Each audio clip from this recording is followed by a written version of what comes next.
What happens when a disabled man in a small-town parking lot becomes the target of ruthless bikers? You won't believe how his quiet phone call flips the situation in the most unexpected way. The late afternoon sun cast long shadows over the parking lot of Jerry's roadside diner in Lincoln, Nebraska. It was a local hangout where regulars stopped for coffee refills and truckers grabbed a bite before continuing their journey. The gentle murmur of conversation and clinking dishes carried faintly through the open windows. Outside, the atmosphere was about to shift. A man in his mid-40s, sitting in a sleek black wheelchair, smoothly rolled into the parking lot. His name was Harry. Dressed in a crisp button-down and faded jeans, he moved with quiet confidence, his eyes fixed ahead. Harry had come for a late lunch after running errands, unaware that he was about to draw unwanted attention. Across the lot, a group of 5 bikers leaned against their motorcycles, their laughter echoing roughly as one nudged the other, nodding toward Harry. He was the kind of man who caught attention without trying. His dark skin and wheelchair made him stand out in their world. "Hey, Rollin' Thunder," one of the bikers shouted, his voice slicing through the air like a bad joke. The others chuckled, their laughter laced with cruelty. Harry ignored them, continuing toward the diner, calm and unaffected. But the bikers weren't finished. One of them pushed off his bike, a cocky smirk on his face, and began walking toward Harry. The rest followed, their boots crunching on the gravel. Harry slowed his pace, instinctively sensing the group closing in. He stopped near the diner's entrance, his hand hovering over the wheel rim. The leader of the bikers, a burly man in a leather vest with a patch reading Outlaw Rebels, stepped forward. His grin was anything but friendly. "Hey, buddy," the man called, his tone dripping with mockery. "Where's the fire? Or are you just out for a stroll?" The group erupted in laughter. Harry turned his head slightly, locking eyes with the man. His expression was one of calm resolve. "Just grabbing some lunch," he said evenly, his voice steady and controlled. His calmness only seemed to fuel the biker's aggression. Another, younger biker, wiry with tattoos, piped up. "What's the matter, man? Ain't gonna run us over, are you?" He mimicked a wheeling motion with his hands, earning more laughter. Harry didn't respond. Instead, he adjusted his position and prepared to wheel past them, uninterested in their taunts. But as he tried to move, one of the bikers stepped directly into his path, blocking his way. "Not so fast," the leader said, his grin fading to something colder. "We're just having a little fun, right? No need to be rude." The air felt thick for a moment. A few patrons inside the diner glanced toward the window, but no one intervened. Harry looked at the biker in front of him, then at the others forming a semicircle around him. Still, he showed no fear. "I don't want any trouble," Harry said plainly, his voice carrying just enough authority to make the men pause. But it was clear they weren't backing down.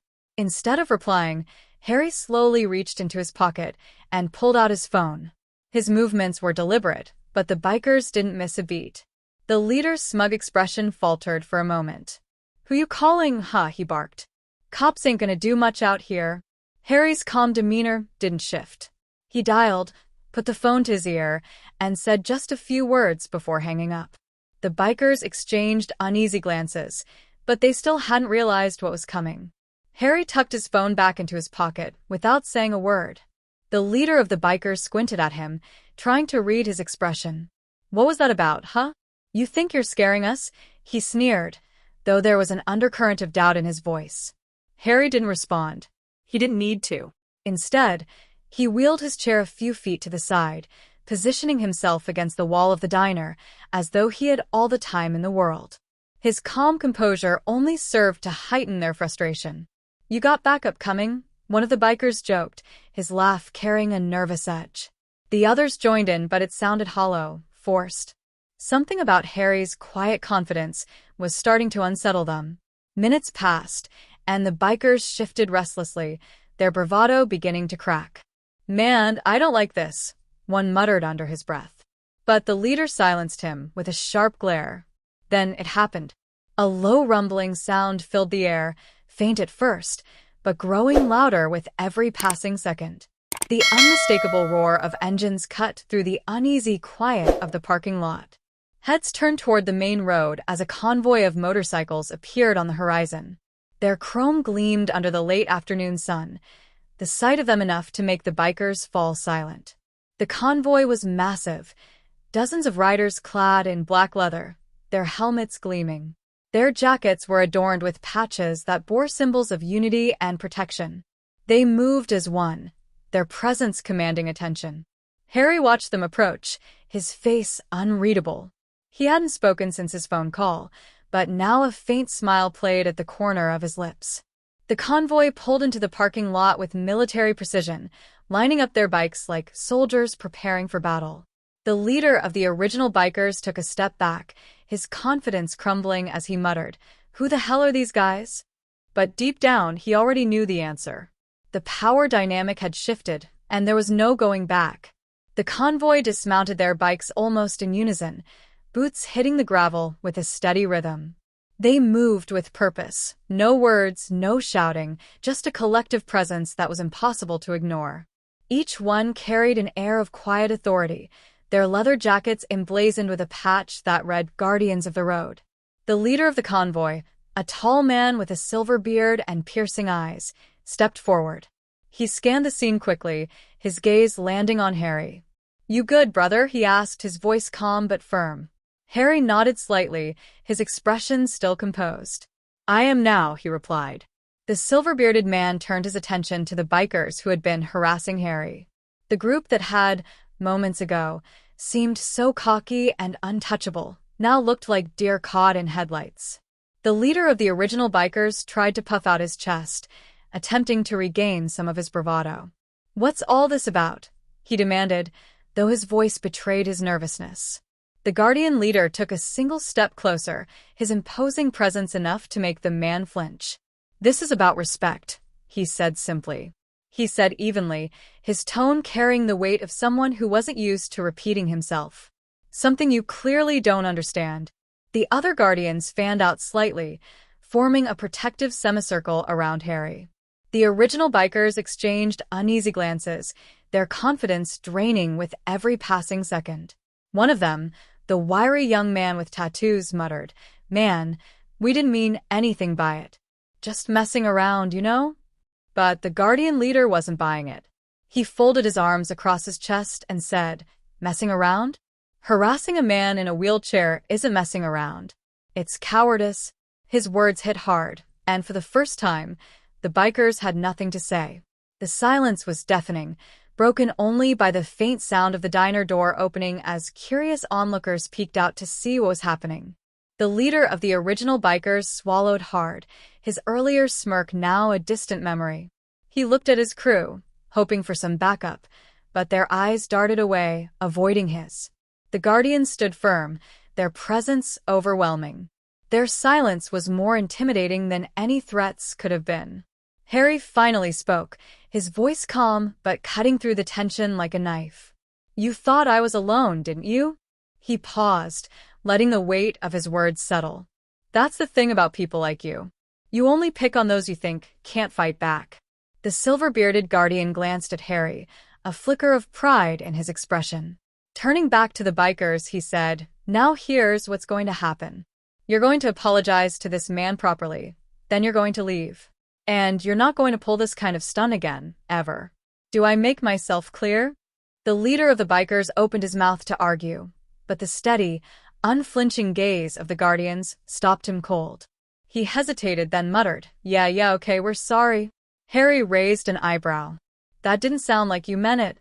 The Guardian leader leaned in, his voice dropping just enough to make the other man stiffen. "You'd better mean it." The apology came again, this time louder, clearer. "We're sorry," the leader said, glancing at Harry, then at the ground. The others mumbled their own half-hearted apologies, their bravado now completely gone.